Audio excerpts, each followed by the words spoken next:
Every year, cyclists and athletes around the world are invited to take part in the RBC Gran Fondo, a unique event that's the first of its kind, taking thousands of athletes from downtown Vancouver up the beautiful sea-to-sky highway to the ski town of Whistler.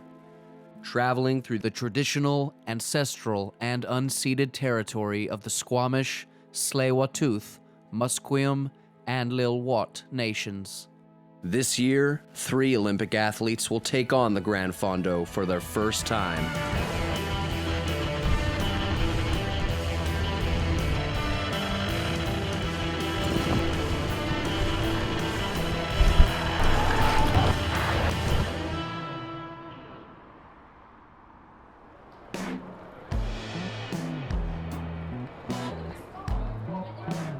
RBC has been supporting sports and cycling for years through programs, initiatives, and events like this one.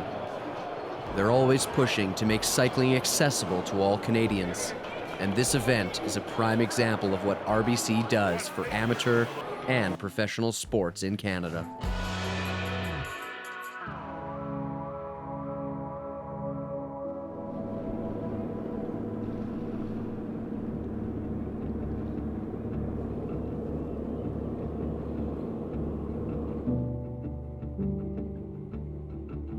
This morning, as I was riding to Stanley Park, the excitement you could see as we are approaching Stanley Park, it's unique. It's so special. So feeling of gratitude and pride to finally be back in person, to feel and connect with people. RBC wanted to be part of a large international scale event, and we wanted to bring the world to Vancouver and to see the sky, this beautiful highway that we have. We're really proud to have been there since inception. Our values of teamwork and collaboration and diversity. It's a very inclusive event. It's open to everyone and anyone. In terms of the pleasure to ride together as one group, one team, it's really close to RBC. This morning, you can feel this excitement from all the riders, and I wish everyone all the best and be safe on the road. So we started off at 7 a.m. and that was sort of surreal. It sort of brought my competitive juices back of the shotgun, the start, so many people around you. And truthfully, the energy was something I've never experienced before because I grew up doing an individual sport. Out of snowboarding, I've never done a group activity athletically. I was actually going into this, I was like, I don't know if we're gonna make it. Because I was training for my sport, but not a lot for this biking event. I'm shaky. We got this, guys. We're in it together. 5, 4, 3, 2, 1. Let's get ready to go.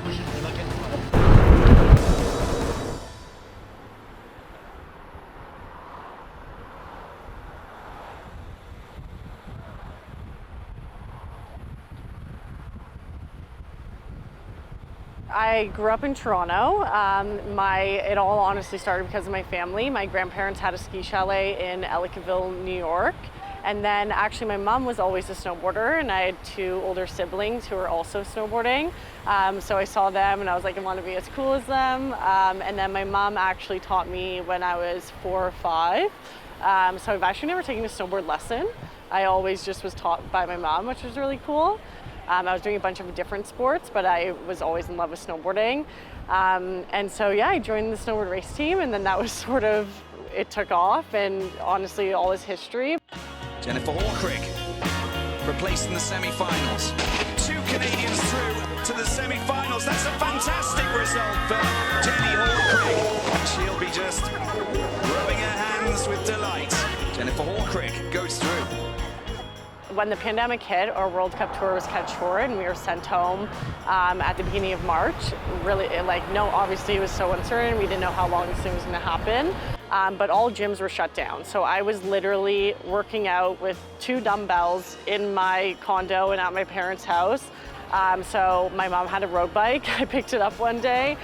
We went for a ride, and then honestly, it sort of became my primary way of training that off season in the pandemic because all gyms were shut down. I couldn't do my regular off season. And then it just sort of became like a hobby.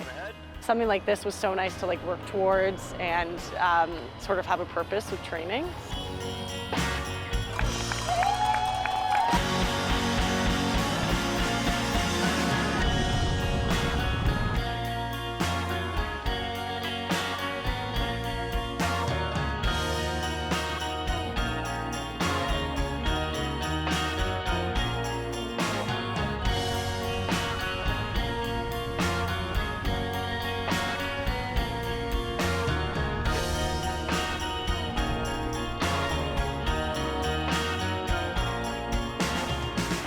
Pretty amazing that like they'll shut down the road for this event, and especially cruising on the highway. Never had that before, so.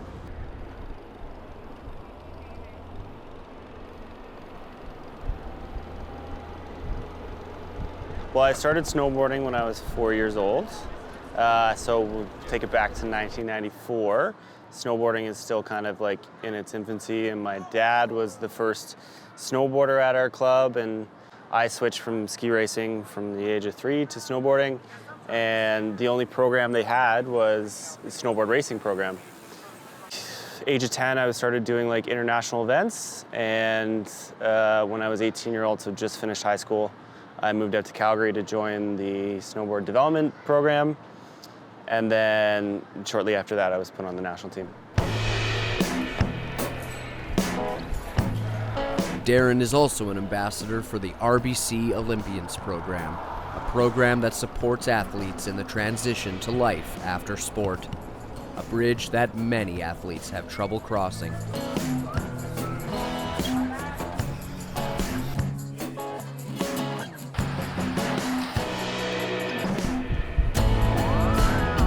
We were a pretty athletic family growing up, and I have 2 older brothers. And so as the runt of the litter, I tended to follow in my brother's footsteps. So they ended up going into, it was my eldest brother went into field hockey because he hated baseball.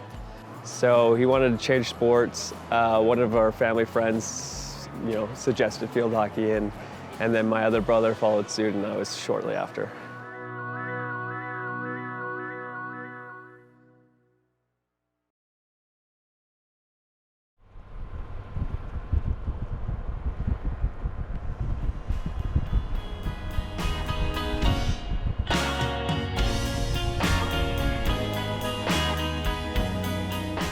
There's some steep uphills, but there's also some steep downhills. And I think I hit probably like almost close to 80 kilometers an hour.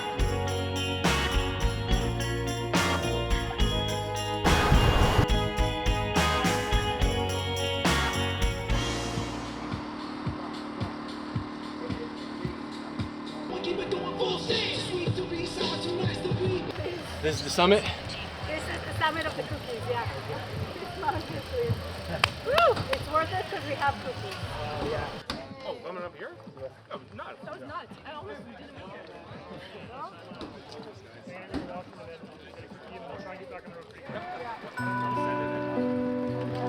He's what?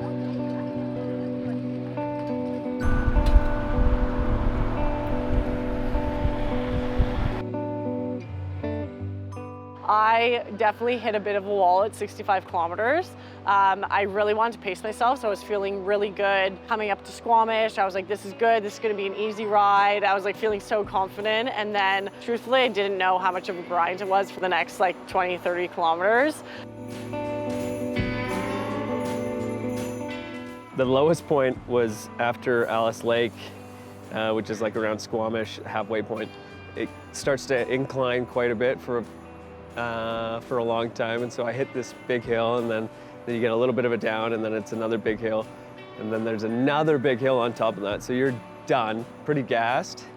And I was like, oh, this is the downhill bit, I'm gonna save my legs, but the headwind was just monstrous today, so it wasn't a break.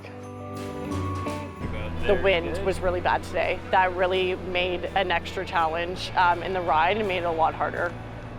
Thankfully, there was a rest stop in about 5 kilometers from there, so I was able to stop, get more water, rehydrate, eat food. Primarily, my energy was just beginning to tank.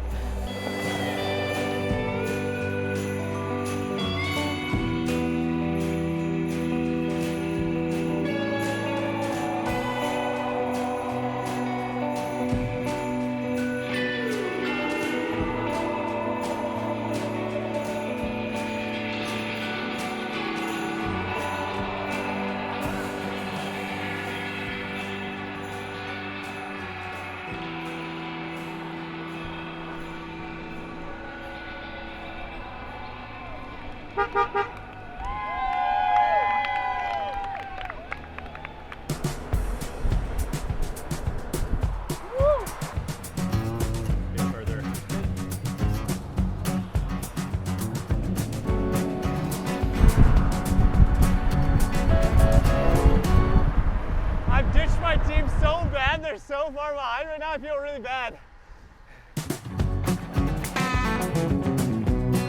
I think just being in a pack with like 6,500 athletes, like all working to kind of towards the same goal. Having everybody around, everyone was super friendly.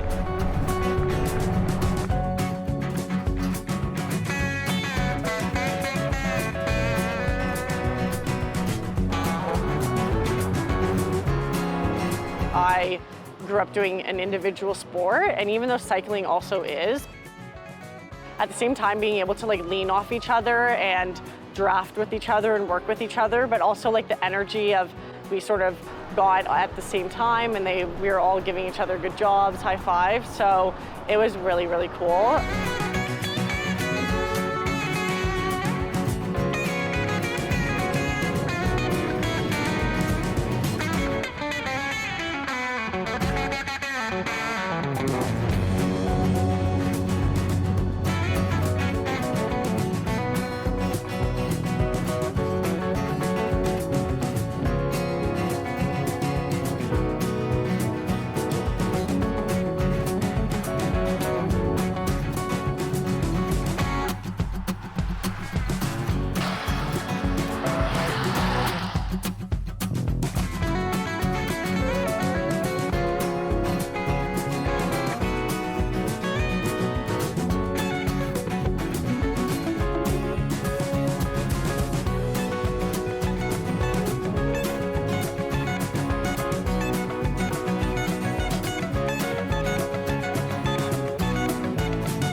It was when we got to Creekside that I was like, okay, we're close. I can smell the burgers on the grill, like taste the beer, like we're there. And coming through that last little turn into the village, it's euphoric. I honestly got butterflies. It was so surreal. I actually like almost cried, which is so crazy to say, but just like the line of people cheering, and you have like exerted yourself so much, and you're sort of, I was reaching the point where I was like, I'm ready to get off this bike, and I was starting to sort of, you know, go a little bit downhill, but as soon as you turn on, you hear the cheering from like 500 meters away. And it was just such a surreal feeling after, you know, challenging yourself and riding 120 kilometers. So I really had the butterflies, and I was able to pass the finish line with my friends, which was really special. We did it together, so it was a really special environment.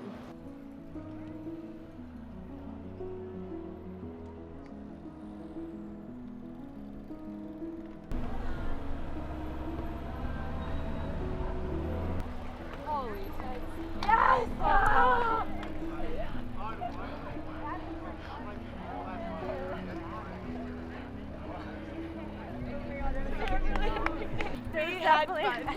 There's definitely some down moments, but a lot lot of up. A lot of up. Hi. Big cheer, okay?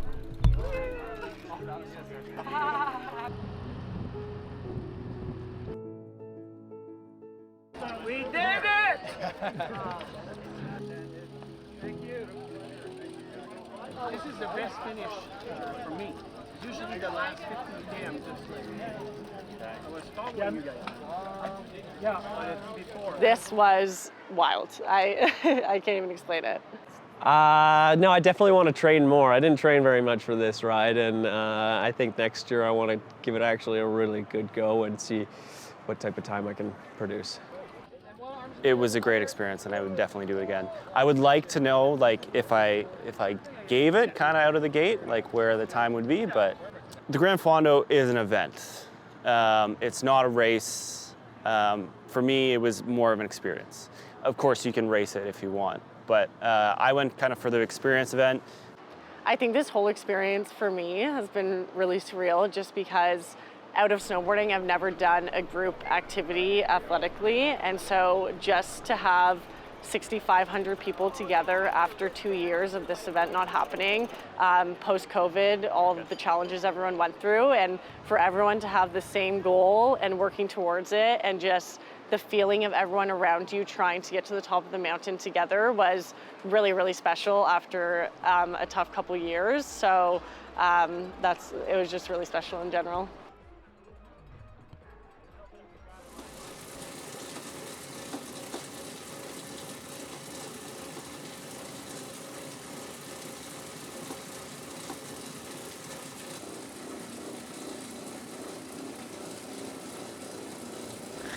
My name is Lauren Friedman, and I'm an RBC Future Olympian in the sport of track cycling.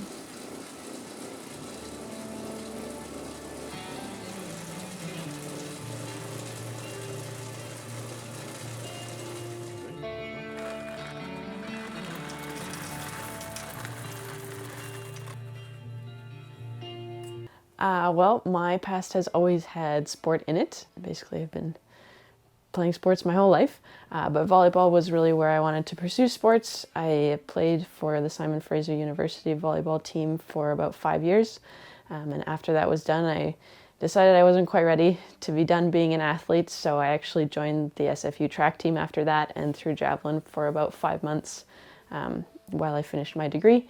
And during my javelin career, I ended up qualifying for the NCAA Division II Nationals. Honestly, I never imagined myself to be a cyclist. I had done a few sprint triathlons after I graduated from university, just because I didn't really know what to do with myself.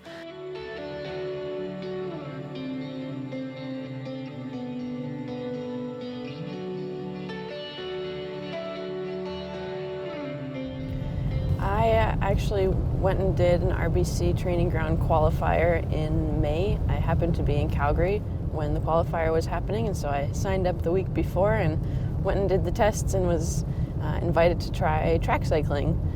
And through that, I went through the whole program and got invited to the RBC Training Ground National Final and was selected as one of the top 30. So now I'm an RBC Training Ground Future Olympian.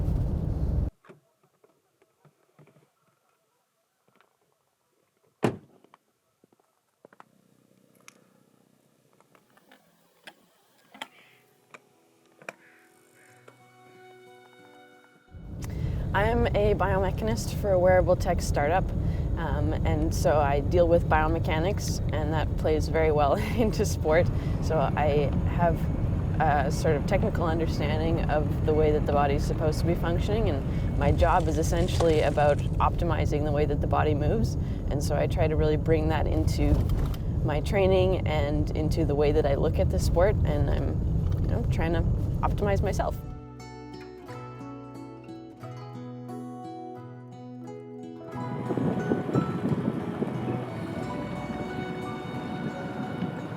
My nerd brain is kind of geeking out all the time, learning about the gear ratios and the training modalities and race strategies and all of that stuff. And it's just every time I hop on the bike, I'm learning something new, and I'm so enamored with the whole sport as a whole. So that's what I love most about cycling.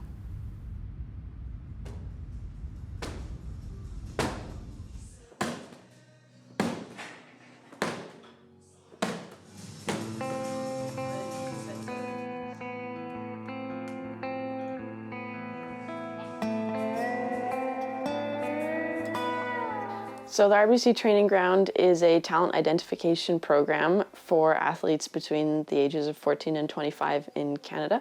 And it's basically designed to help remove barriers to those athletes and help them pursue their Olympic dreams by showing off their strength, speed, power, and endurance capacities in front of national team coaches.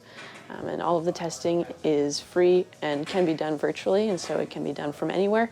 100 athletes are invited to the national final, of which the top 30 will be selected to receive funding for the sport and a spot on Team Canada. A program like RBC Training Ground is so important for developing young athletes because it provides opportunities. And in my opinion, opportunity leads to development. And it's no secret that there are barriers to sport and to pursuing sport. And so the RBC Training Ground program is helping remove some of those barriers by making it a little bit more accessible to get into these sports and to have the guidance and development so that they can pursue their Olympic dreams.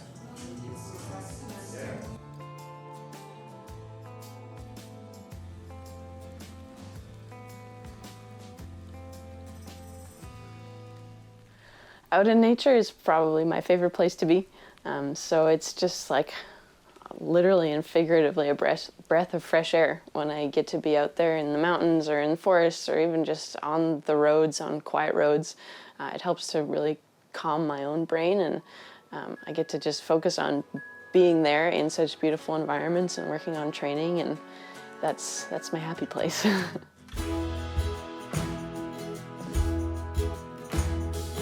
I am who I am because of sport, absolutely. And because of all the experiences that I've been able to have in sport, I've been able to develop, the softer skills of being a human. RBC Training Ground has benefited me as an athlete by giving me the opportunity to be an athlete again. After I graduated from university, I was a little bit lost. I didn't really know what to do with myself. I wasn't training for anything, and having been an athlete my whole life, that was really hard for me.